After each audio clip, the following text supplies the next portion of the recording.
বিরতির পর স্বাগত।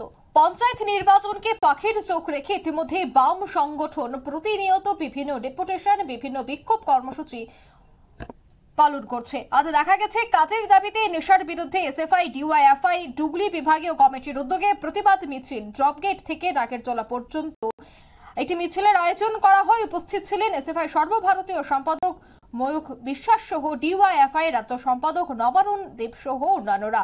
এই মিছিলটি নাগেরজলা পর্যন্ত আসে, তারপরে সেখানে একটি সভা হয়, যে সভায় উপস্থিত অতিথি বিশেষ করে এসএফআই সর্বভারতীয় সম্পাদক ময়ূখ বিশ্বাস এবং ডিওয়াইএফআই রাজ্য সম্পাদক নবারুণ দেব সহ অন্যান্যরা বক্তৃতা রাখেন কর্মী সমর্থকদের উদ্দেশ্যে। আজকের এই মিছিলে প্রচুর সংখ্যক ছাত্র যুবরা অংশগ্রহণ করেছেন। কি বলছেন বাম নেতৃত্বরা আজকের এই বিক্ষোভ মিছিল এবং সভা থেকে শোনাবো।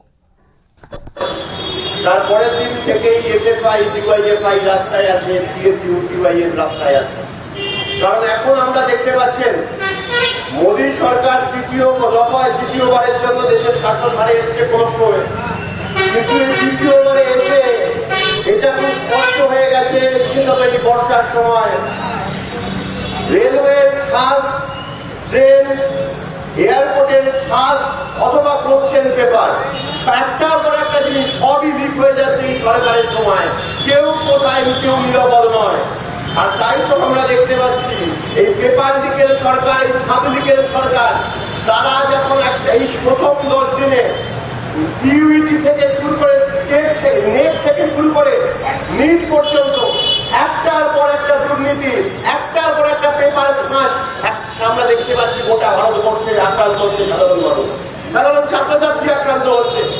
এই সময়কালের মধ্যে দাঁড়িয়ে যারা বলেছিল অমৃতকালের কথা, কিন্তু আমরা দেখলাম যখন যে ছাত্র যুবর হাতে কাজ দেওয়া দরকার ছিল, সেখানে আমরা দেখলাম উল্টো দিকে যারা 20 কালে দিয়ে দিচ্ছে, সেখানে কাজের চিঠি দেওয়ার কথা ছিল, এখন নেশার ফিল্ম, নেশার ইঞ্জেকশন দিয়ে দিচ্ছে এবং গোটা প্রজন্মকে একটা অন্ধকারের মুখে ফেলে দিচ্ছে এই সরকার, এই ডবল ইঞ্জিন সরকার। আর তাই জন্য আমরা রাস্তায় নেমেছি এই জন্য, যেমন কিছুক্ষণ আগে বলবার সময় নবরুণদা বলছিল যে দেশের এই রাজ্যে দেখা যাচ্ছে এখন নেতারা তারা এখন হিউম্যান ট্রাফিকিং, মানব পাচারে যুক্ত হচ্ছে। আর অন্যদিকে আমরা দেখছি এই দেশে যখন ওই নেট থেকে নিট পেপার যে দুর্নীতি ধরা পড়ছে, সেখানে দাঁড়িয়ে একটা সেন্টার থেকে 7 জন ভাগ হয়ে যাচ্ছে। যখন তথ্য করা হচ্ছে কি করে হচ্ছে, দেখা যাচ্ছে সেখানেও দুর্নীতি। আপনারা শুনলেন তাদের বক্তব্য। সভায় ছাত্র সংগঠনের নেতারা নিট ইস্যু নিয়ে সরব এবং বর্তমান পরিস্থিতি সহ একাধিক দুর্নীতির অভিযোগে শাসক দলকে পিটলেন। ছাত্র যুবকদের বিক্ষোভ আগামী দিনেও চলবে বলে জানাচ্ছেন উপস্থিত সংশ্লিষ্টরা। নিয়ে নিচ্ছে ছোট্ট একটি বিজ্ঞাপন বিরতি, সঙ্গে থাকুন।